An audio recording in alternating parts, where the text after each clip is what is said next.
gracias Pablo por la presentación. Gracias a todos por participar y por darse el tiempo para escuchar esto. Estoy también con Ricardo Gordollo, que es socio del estudio, y aproveché para invitarlo para que pueda participar y bueno, comentar sobre el tema que estamos trabajando desde la salida de la reglamentación y ya con la ley. Brevemente, la idea es una pequeña introducción.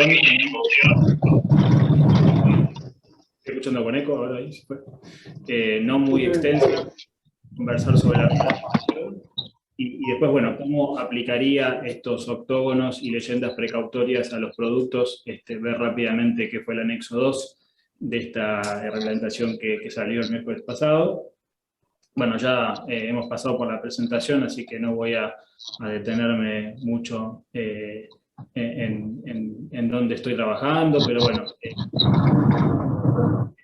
voy avanzando al tema que nos compete, que es empezar un poquito sobre una introducción para un poco liberarlos un poco de dónde viene toda la cuestión de afrontamiento. Por favor, si pueden silenciar los micrófonos. Muchas gracias.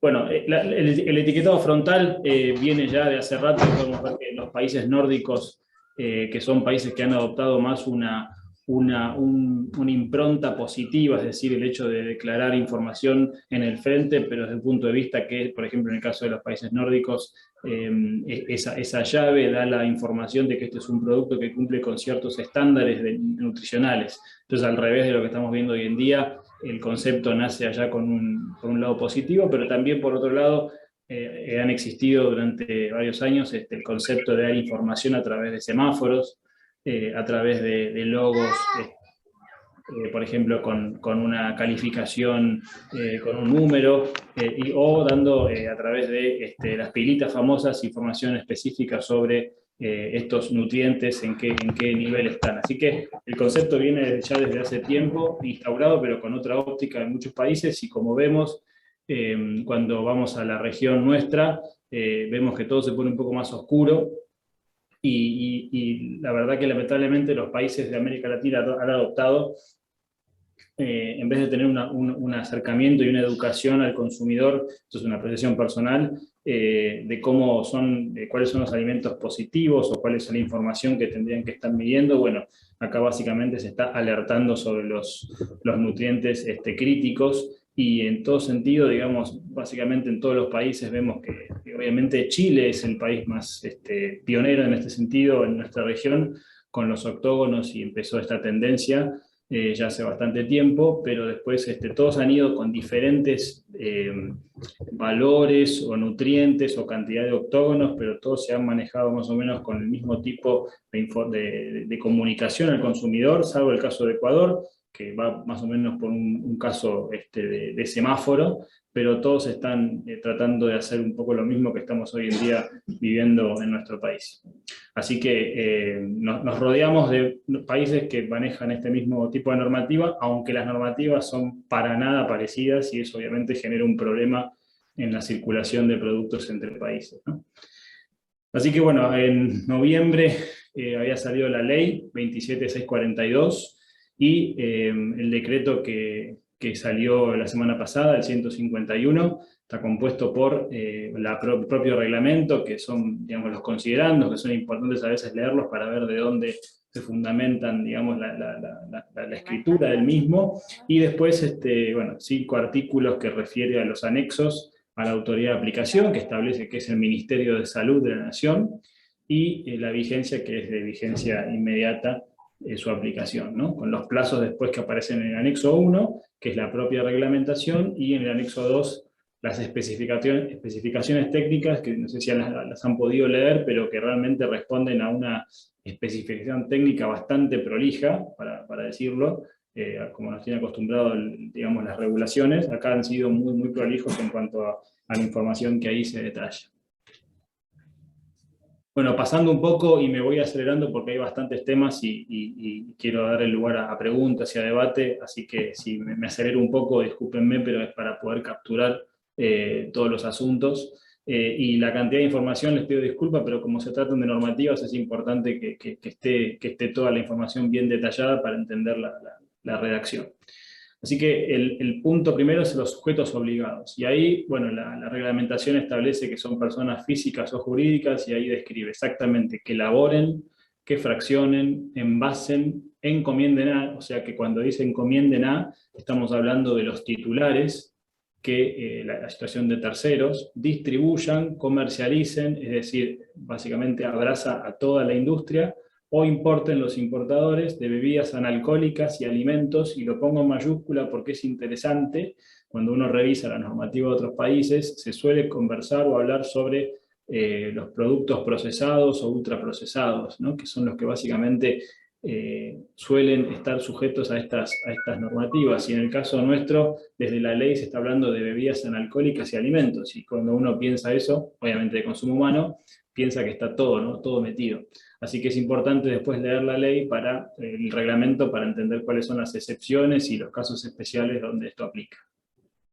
Un detalle muy importante que no estaba en la ley y que lo hace de manera bien específica es que son sujetos obligados los locales comerciales, o sea que pone a los supermercados y a los lugares de expendio como sujetos obligados para hacer cumplir esta normativa, o puntos de venta, sea de forma física, y ahí una novedad, como en línea, o sea, es decir, claramente está estableciendo que los productos que se venden en Internet, en plataformas online, tienen que estar, van a ser sujetos obligados al cumplimiento del mismo, con lo cual, si un producto fuera en el momento que se lanza esta normativa, no está en la plataforma en línea, por ejemplo, correctamente, bueno, es un sujeto obligado que puede ser pasible de sanciones.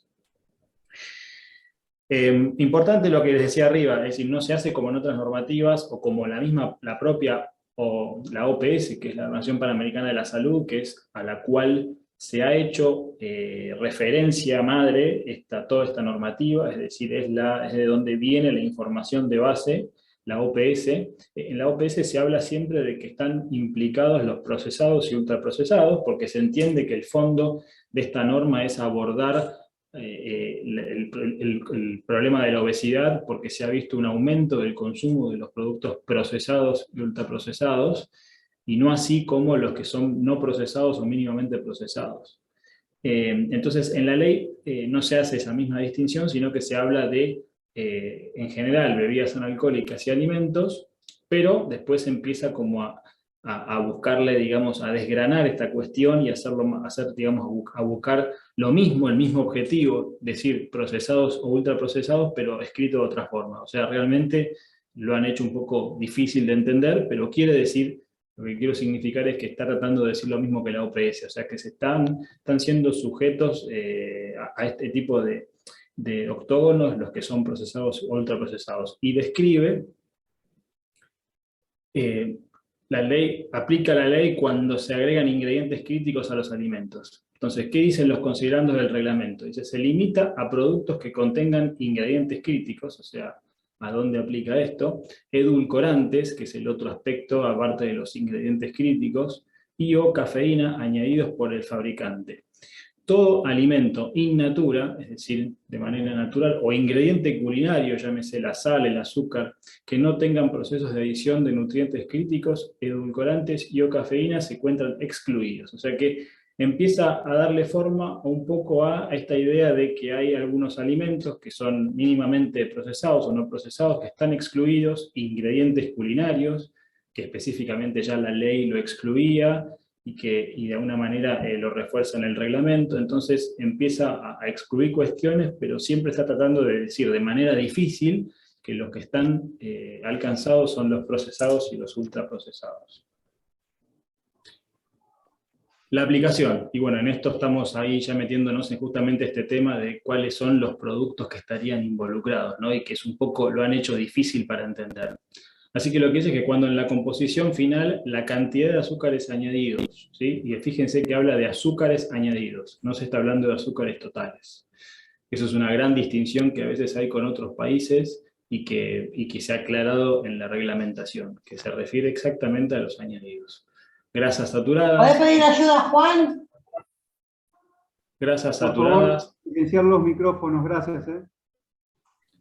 decía grasas saturadas, grasas totales, sodio y o calorías sean iguales o superiores a la tabla que se cita. Es decir, que cuando realmente estos que son los ingredientes malos, por así decirlos, y sean iguales o superiores a los valores que ahora vamos a ver, ahí es donde cuando van a aplicar los octógonos. Y se entiende por agregado de azúcares, que esto realmente lo plantea como justamente, en vez de hablar de productos procesados, ultraprocesados, habla de alimentos donde se le han agregado azúcares, grasas, sodio, edulcorantes y cafeína. Justamente, ¿por qué? Porque se supone que un alimento procesado es el que se le agregan estos componentes y ahí es donde se deriva, digamos, los productos que están implicados.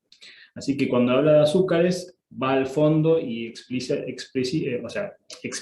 que azúcares se refiere al agregado durante la elaboración de azúcares, azúcares de hidrólisis de polisacáridos, ¿sí? O sea, almidones, jarabes y demás que se obtienen a través de esto, ingredientes que contienen azúcares adicionados, o sea, cuando se agregan de manera adicionada, ingredientes con contenido natural, por ejemplo, una miel como tal sería un producto in natura, un producto natural, un jugo, pero cuando se agrega a un alimento ya es un producto procesado y entonces de esa forma o esta mezcla hace que sea un producto alcanzado. Por eso el concepto de mezclar y agregar nos llama al procesado y ahí es donde entendemos cuáles son los que están, los que entran, los que están implicados.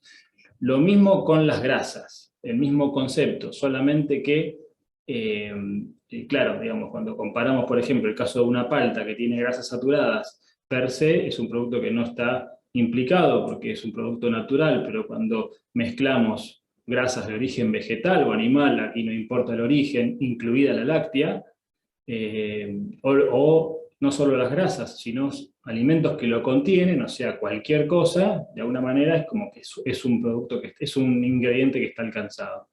De igual forma el sodio, cuando se agrega durante la elaboración, sal o ingredientes que tengan sales de sodio, incluso el caso de los aditivos que tienen sales de sodio, como un citrato de sodio, o todo lo que realmente aporte al contenido de sodio. Y después ya terminan los ingredientes críticos y habla de los edulcorantes, y ahí, si la lista de aditivos incluye de cualquier manera el agregado de un aditivo edulcorante, ya sea no nutritivo como nutritivo, o sea, como los polioles o los que son las sulfame y demás, bueno, entonces ahí ya va a haber que hacer un destaque, no en forma de octógono, sino en forma de leyenda, de que contiene edulcorantes y no se recomienda el consumo para niños. Y de igual forma pasa con la cafeína. Y en el caso de la cafeína, ahí hay que diferenciar entre cuando se agrega la cafeína como tal, o cuando de vuelta en el concepto de un producto procesado, se le agrega, en el caso por ejemplo de las bebidas analcohólicas, el clásico ejemplo de la bebida cola, cuando se agregan ingredientes, porque esto sería un producto procesado, un producto elaborado, que ya tienen la base de extractos de cafeína, percolaciones, infusiones, un desarrollo, un producto desarrollado que tiene cafeína, ese producto va a tener que tener el destaque de la cafeína. Pero no así, por ejemplo, el mate, el té o el café en su estado natural, porque son productos que de vuelta responden a las excepciones que se planteaban. Bueno, acá viene como, si bien puede ser un poco difícil de leerlo y a este horario encima, que ya estamos terminando el día, pero justamente viene la parte más importante, que es la famosa tabla a la cual nosotros antes mencionábamos. Superados esos valores, van a aparecer los octógonos y justamente acá se presenta y los plazos que hay que implementar. Esto te menciona en los artículos 6, 19 y 20, donde justamente habla de los límites. Y como vemos ahí, tenemos primero una primera etapa, ¿sí? La primera etapa, y realmente la apreciación acá es que las etapas están muy juntas entre sí y son de muy difícil aplicación, porque básicamente estamos hablando, la ley dice que, la reglamentación, perdón, dice que las grandes empresas deberían estar con la etapa 1, que serían valores, es decir, todos son valores a los cuales por encima de ellos o iguales tienen que plantearse los octógonos. Entonces, en el caso de la etapa 1 son más laxos, en el caso de la etapa 2 ya son más exigentes y son los valores de la OPS. Como pueden ver ahí, ya en agosto, porque se habla de 9 meses, a partir de la fecha de promulgación de la ley, no de la fecha de la salida de la reglamentación, y eso nos da que las grandes empresas tienen que salir en agosto con la etapa 1, es decir, todo producto que esté elaborado a partir de ese momento tiene que estar en la calle con octógonos cumpliendo esos valores que están ahí en cuanto a sodio, en cuanto a azúcares añadidos, en cuanto a edulcorantes y todo lo que ya vimos. Bueno, si quieren tomamos un ejemplo de cómo esto se lee. En el caso de sodio, se dice que si el valor siempre se hace la referencia sobre lo que son las kilocalorías, ¿no? Entonces, si el producto tiene más calorías que miligramos, que 5 miligramos de sodio en la primera etapa y que de cada miligramo de sodio en la segunda etapa, quiere decir que va a destacar el alto contenido de sodio. Bueno, y de esa manera pasa lo mismo con el tema de los azúcares añadidos, es decir, cuando las calorías aportadas son mayor o igual al 20% del total de energía que se provee, es decir, el aporte de los azúcares representa más que eso, entonces corresponde la advertencia de alto en azúcares, y bueno, ya en la segunda etapa el valor es 10%, entonces se hace más restrictivo. Y bueno, y así va avanzando con diferentes valores, en el caso de las grasas saturadas, y las calorías, ya no es una referencia con las calorías, porque estamos hablando de las calorías propiamente, sino que en el caso de las calorías son valores absolutos. Como pueden ver en la etapa 1, habla de que un producto es alto en calorías cuando es mayor o igual a 300 kilocalorías por 100 gramos, ya lo establece en base a 100 gramos, y obviamente bueno, establece diferentes valores para productos sólidos en gramos que bebidas, y ya después en la segunda etapa se pone más restrictivo. Cabe aclarar que el tema de calorías es un octógono que solamente aparece cuando al menos hay otro que lo acompaña de alto en azúcares y alto en grasa, ¿no? Justamente para dar la relevancia de que esas calorías que están en exceso son por ingredientes que no son, digamos, saludables, por así decirlo.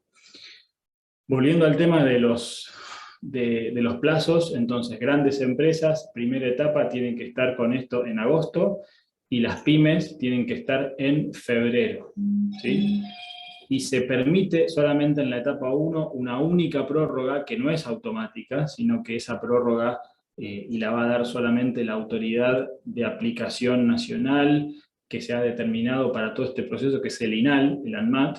No van a participar de todo este proceso lo que son las autoridades locales, y hay que ver si esa prórroga se otorga en esa instancia, porque puede ser que no lo haga, con lo cual no es algo que tengamos seguro. Así que si una empresa no llega a agosto, tiene que también ver que el INAL le dé esa prórroga para seguir estando con los rótulos sin los octógonos. Y ya después, en la segunda etapa, las grandes empresas van a tener que estar cumpliendo con los octógonos con valores más restrictivos, para lo que es mayo del 2023, y las pymes noviembre del 2023. ¿Sí? Estos son meses establecidos que dice la normativa del reglamento en función de la fecha que se ha obtenido, se ha promulgado la ley. Noten que en la etapa 2 no hay posibilidad de prórroga. O sea, a partir de ese momento, todas las empresas tienen que estar con el octógono, es decir, lo que sería mitad y fines del 2023, los octógonos en la calle, todos tienen que estar cumpliendo con este asunto. Un caso importante que quiero destacar es que nosotros hemos analizado la ley y encontrábamos que se establecía, por ejemplo, en el caso de las bebidas, con el tema de sodio, la bebida carbonatada, ¿no? La bebida cola, por excelencia, generalmente tienen aditivos en base de sodio, entonces obviamente eran bebidas dietéticas que tenían 0 calorías y que aportaban tal vez 15 miligramos de sodio. Entonces, en ese contexto, una bebida con tan poco sodio y 0 calorías, según los cálculos, estaban dando que el producto tenía alto en sodio, cuando realmente no es alto en sodio. Así que eso se ha corregido, y se habla que en el caso de las bebidas alcohólicas sin aporte energético, tiene que realmente aportar más de 40 miligramos de sodio cada 100 mililitros para que llegue a decir alto en sodio. Con lo cual eso se ha corregido porque es un error que se veía en el análisis de la ley. Bueno, un poco ese es cómo se calcula los valores, que son valores de tabla, que están en la ley, que están en 2 etapas, que se hacen en base a cálculos por 100 gramos y 100 mililitros, y si son alimentos que están sujetos a esto, como venimos hablando, que serían en definición los procesados y ultraprocesados, aunque repito, esa definición no está en la normativa, pero es lo que intenta, digamos, el sentido de la norma tratar de significar. Cuando uno empieza a analizar las excepciones, tiene que revisar, se ha hecho un poco confuso todo esto, y tiene que ir al decreto reglamentario y también tiene que ir a la ley.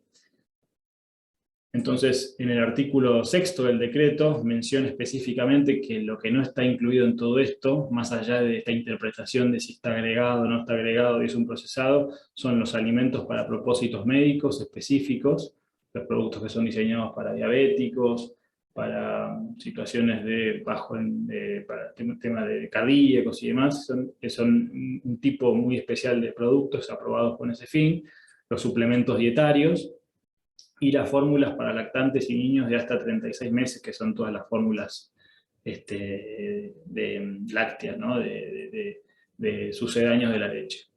El artículo 7º del decreto, ahí plantea algo muy interesante que hace que uno pueda buscar cierta concordancia con el AOPS, y ahí establece que deben existir las excepciones en concordancia con la OPS. Así que si uno visita el documento de la guía de la OPS, bueno, de alguna manera vuelve al concepto de que está mencionado ahí, que son los alimentos sin procesar y mínimamente procesados, e ingredientes culinarios, lo que no están incluidos en el alcance de esta normativa, que son la página 15, del numeral 6 al 9 en esta guía. Y después uno tiene que volver a la ley para poder encontrar otra excepción, que en su momento se había establecido, que se exceptúa la de la colocación del sello en la cara principal al azúcar común, a los aceites vegetales, los frutos secos y la sal común de mesa, porque se entiende que son el azúcar, aceites, bueno, el azúcar y la sal de mesa son ingredientes culinarios, nadie se come esas cosas puras, por así decirlo, y los frutos secos y aceites vegetales tienen grasas, pero son saludables. Y después, las excepciones que se plantean, es un caso muy específico de los envases retornables, con rótulos litografiados, que tienen ya, digamos, o pintados, que es más complicado modificar esto. Entonces se va a permitir la inclusión de etiquetas hasta con un plazo mucho mayor, que es abrir hasta el 2024. Son básicamente todos los retornables. Y se podrá usar en este caso un microsello, que es un concepto que ya veremos, que es algo muy novedoso, pero solamente si el ANMAT, que va a ser la autoridad que va a autorizar todo esto, repito, no las autoridades locales, lo permiten. Un poco rápidamente mostrarles en base al panel A y B de la guía de la OPS cuáles son las excepciones que se plantean, y bueno, obviamente los que están en las excepciones, y para buscar un poco entender esta normativa y cuáles son los tipos de alimentos que están exceptuados, bueno, obviamente son las frutas y vegetales, los cereales como el arroz, la harina de trigo es un producto mínimamente procesado, la carne per se, los huevos, la leche, como un alimento que tiene un procesamiento mínimo, la yerba, el mate, el mate es lo mismo, perdón, el café, el té, los porotos, y bueno, y lo que sería un jugo sin procesar, un jugo directamente, y lo pongo ahí también como un caso para estudiar, ¿no? Si un producto como ese que está ahí, ese jugo, con el tratamiento de pasteurización que tiene, es considerado o no, bueno, será cuestiones que hay que ir revisando ya más adentrado en la implementación, pero se entendería que no, que cumple con el requisito de ser un mínimamente procesado. Y obviamente, bueno, lo que ya específicamente la OPS plantea que está alcanzado son todos los enlatados, extractos arvejas, que ya sabemos que tienen contenidos altos de sodio, duraznos en lata que van a tener una complejidad por el tema de los azúcares, atún, papas fritas, snacks, helados, procesados cárnicos, quesos, budín panificados y, bueno, y bebidas carbonatadas, ¿no? Así que ese es un poco un paneo de cuáles son los que sí y los que no.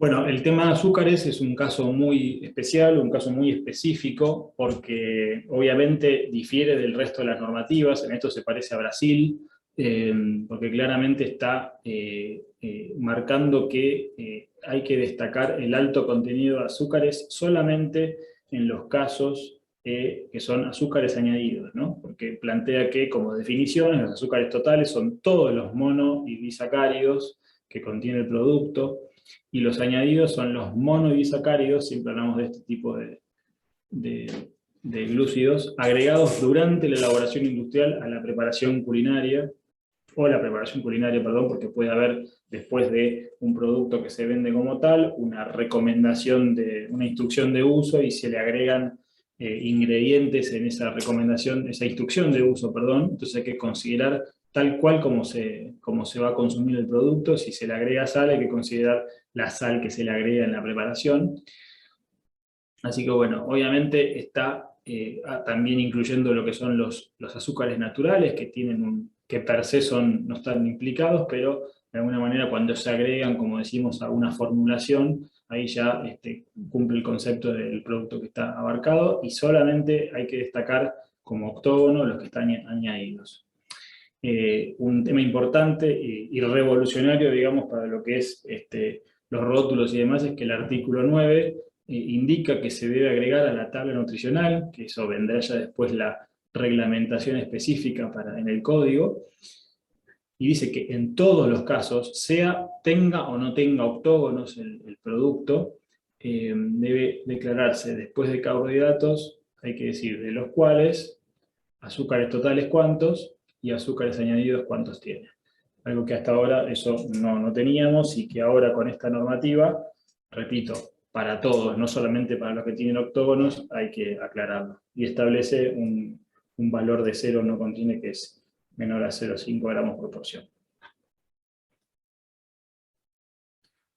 Las prohibiciones que establece la normativa en lo que es la publicidad, la promoción, el patrocinio, si al menos el producto tiene un sello, los envases no pueden incorporarse información nutricional complementaria, es decir, si el producto tiene un sello no puede hablar de que es alto en fibra o fuente de esto, o sea, eso no lo va a poder incluir porque es contraproducente al producto. Ningún tipo de logo de patrocinios o avales científicos o cualquier asociación, y no pueden estar los personajes infantiles, celebridades, influencers, deportistas, juegos, juguetes, cosas que induzcan, digamos, al consumo de niños del producto. Y la prohibición de publicidades de manera masiva o digital de alimentos y bebidas que están con este sello, y esto va a ser fiscalizado por ANMAT, en asociación con el ENACOM y varias entidades que están planteadas en la normativa, ¿no? Bueno, los productos estos no van a poder ser comercializados en las escuelas, y el Estado debería priorizar las compras de alimentos que no tengan sellos. Bueno, ¿quiénes son las autoridades de aplicación? Como se decía al principio, ya en los considerandos, el Ministerio de Salud de la Nación es la autoridad de aplicación en el orden nacional, es decir, es la madre de toda esta cuestión y que lleva la batalla. Y en materia ya técnica y de aplicación y de implementación y de fiscalización, el ANMAT, dentro del arco del Ministerio de Salud, la Autoridad Sanitaria Nacional, y asimismo el INAL, que es quien se encarga de los temas de alimentos, es la autoridad que va a manejar el asunto técnico y de procedimiento.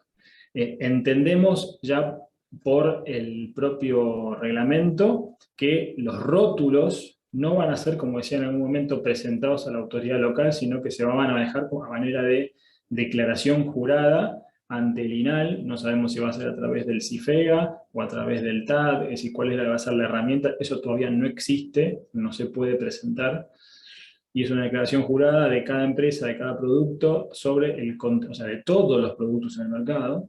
Así que eso va a funcionar como una declaración jurada, donde se va a presentar el contenido de nutrientes críticos, calorías, edulcorantes y o cafeína. Las presentaciones se hacen antes del lanzamiento de cada una de las dos etapas, ¿no? La primera es informativa, y después, si la segunda ya va a ser obligatoria, y ahí uno tendrá que rectificar, es decir, modificarlo o o decir, bueno, está todo igual, pero de alguna manera va a tener que cerrar el capítulo con una presentación obligatoria que tiene carácter, como digo, de declaración jurada. No va a haber, entendemos, un proceso aprobatorio. Por el momento entendemos eso. Como autoridad de aplicación sigue avanzando y delega en temas de Mercosur, porque es importante entender que si el día de mañana, ya está establecido en la ley, viene una normativa Mercosur, automáticamente debe ser derogada esta normativa y otra vez de vuelta a revisar los rótulos y a nuevos octógonos. Así que instruye al Ministerio de Relaciones Exteriores a trabajar en este asunto. Y delega en temas de promoción de consumo saludable, contrataciones del Estado, bueno, Ministerio de Educación por el tema de las escuelas y demás, y el ENACOM por el tema de publicidad. Así que establece ese tipo de participaciones, pero vemos que el eje central está sobre el Ministerio de Salud y el ANMAT. Y el ANMAT puede delegar la fiscalización a autoridades sanitarias locales, ¿sí? Tenemos información que a partir de mayo, junio, las autoridades locales estarían empezando a tratar este tema, a enterarse del asunto, con lo cual hoy en día está en manos de la autoridad nacional solamente. Y el artículo 22 establece que aproximadamente hasta junio, por eso también coincidía con el momento en que las autoridades locales se ponen con este tema, se establecerá la resolución conjunta que va a modificar el código, donde todo esto que estamos hablando acá va a estar específicamente ya bajado al código.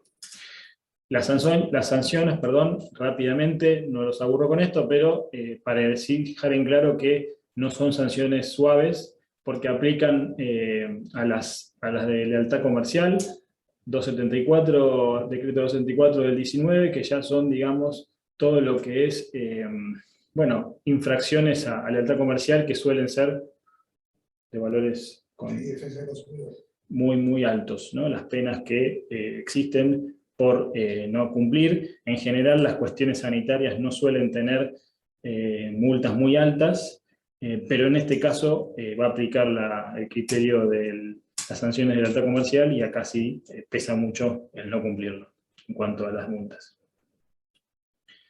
Así que bueno, nos quedan 20 minutos, sigo avanzando porque viene la parte de cómo quedan los octógonos, pero acá nosotros hemos planteado y algunas cosas las estamos en el avance como estudio, haciendo nuestras averiguaciones con las autoridades, tratando de, un poco lo que comentaba Pablo, le hemos mandado también esta serie de interrogantes al Ministerio de Salud sobre las cosas que entendemos que todavía no están claras y que algunas se van aclarando con el pasar de los días, ¿no?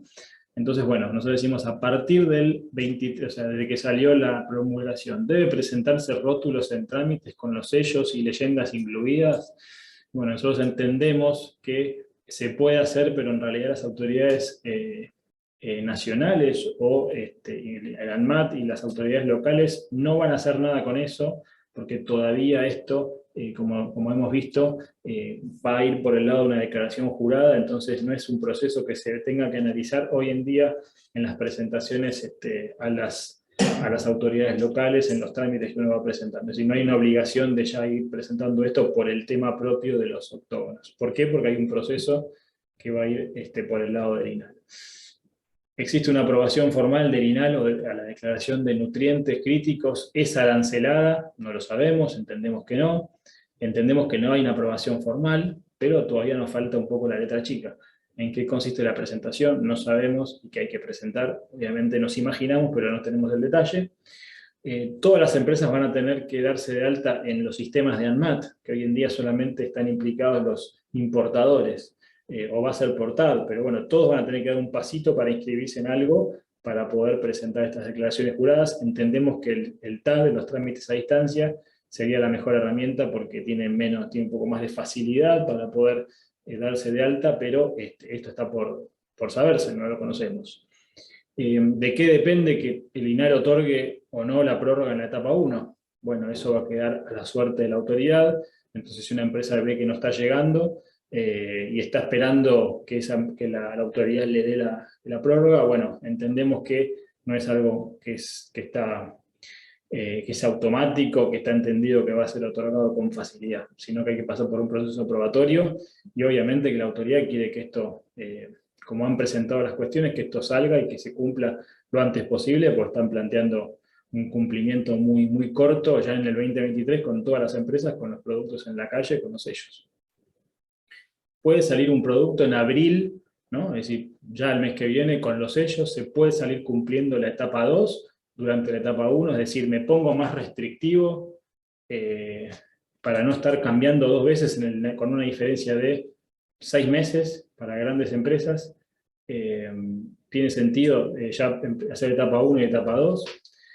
¿Están implicados los productos fabricados después de entrada en vigencia del decreto o la entrada en vigencia de la primera etapa? Bueno, entendemos que los que van a estar implicados y van a ser sujetos a fiscalización son los que se fabriquen a partir de la entrada de la etapa 1, es decir, a partir del 13 de agosto. El 12 de agosto es cuando empieza esto. Todo producto que se fabrique después de esa fecha tiene que sí o sí, salvo que tenga prórroga, estar con el rótulo con sus octógonos. En el caso de los importados se va a poder poner stickers con la situación compleja de que hay muchos países, y entonces ¿cómo van a hacer con eso? Bueno, entendemos que se permitiría colocar stickers, pero bueno, si uno lee la normativa, no está diciendo nada sobre el uso de stickers, siempre plantea que van como parte del rótulo. Entonces el caso de los importados es un caso especial porque son productos que se venden en varios países y que tienen todas distintas normativas y que probablemente sea un problema internacional eso. Los productos de elaboración propia de supermercados y demás, ¿qué tienen que respetar? Digamos, la gran cara, los blisters transparentes o la etiqueta chiquitita, ¿cuál es el área a considerar? Y bueno, más o menos, no quiero seguir metiéndome en eso, pero tenemos algunas dudas ahí que hace que nosotros estemos presentando estas mismas en las autoridades, pero en definitiva se van a ir cerrando con el pasar de los días, porque son cuestiones que no están claras. Y bueno, una muy importante sí, el tema de los alimentos que requieren preparación con adición de otros ingredientes. La tabla hoy en día está planteada para que sea como el alimento tal cual. Tiene que ir también la del listo, porque estamos dando una información distinta en los octógonos a lo que es la tabla nutricional.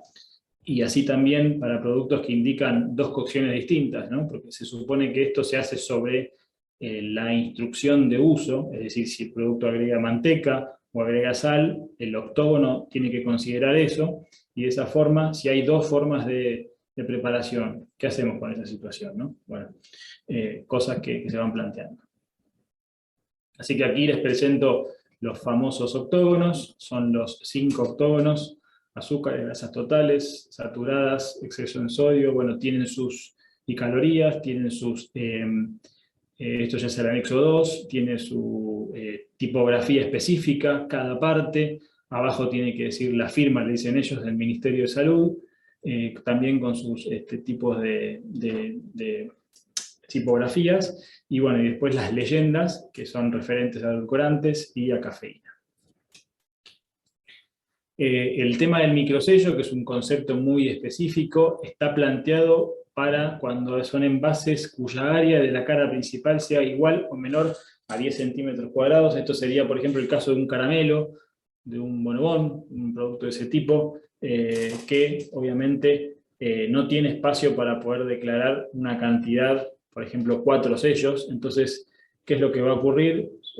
Se le va a colocar un sellito con un numerito, ese numerito va a indicar cuántos sellos tiene el producto, y después en el envase secundario se dará detalle sobre, obviamente, los octógonos que corresponden y las leyendas.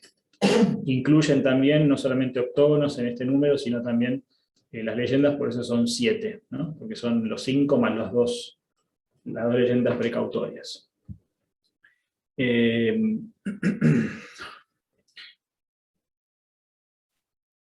Aquí el tema del tamaño, o sea, la verdad que está bastante claro en el anexo, con lo cual no tiene mucho sentido entrar en detalles, pero se plantea de acuerdo al área principal en centímetros cuadrados, cuál es esa área y cuál es el sello que corresponde, y como ven, ya después el caso máximo es que siempre no debe ser menor al 5% del tamaño de la cara principal, que es lo que se plantea en la ley, con lo cual tiene que estar manteniendo esa relación en todo sentido. Y bueno, están los casos para los tamaños para los octógonos y los tamaños para los rectángulos, así que esto está bien clarito en función del área y qué se entiende como área, como cara principal, es la visible, es la que cuando uno va al supermercado, la que está dando la información de la marca, de la denominación, la información básica que identifica el producto, esa es la cara principal, y esa es la que tiene que tomarse como la que va a estar sujeta a esto. Y si hay dos caras principales, tendrá que ir en las dos. Y si es un producto circular, tendrá que ser toda el área visible, la mitad del cilindro, por ejemplo. ¿Qué pasa cuando hay un producto con un envase primario y secundario? Y se oferta de esa manera, va en ambas envases, el octógono.